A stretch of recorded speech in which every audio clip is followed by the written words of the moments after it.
Een wedstrijd? Wie het volk het gelukkigste maakt? Wat een achterlijk idee. Geluk is voor watjes. Maar ja, zolang jij het organiseert vind ik het prima. Maar dan wil ik ook wat. Dan wil ik dat degene die verliest... Kop eraf. Kop eraf. Voor degene die verliest. Zo. Maar Tom. Ik ben de koning nou. Oh ja. Koning. Ja.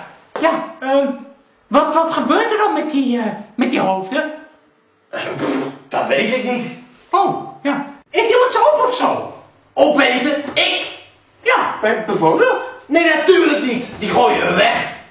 Oh, ja. Jammer. Want, je kunt er zoveel leuke dingen mee doen. Bijvoorbeeld, kegelen.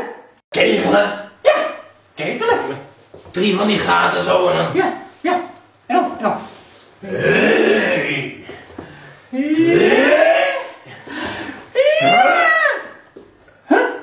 Nee, natuurlijk ga je niet kegelen met... Klop nou. Wat ik dus al zei. Kop eraf. Zo. Dat was grappig.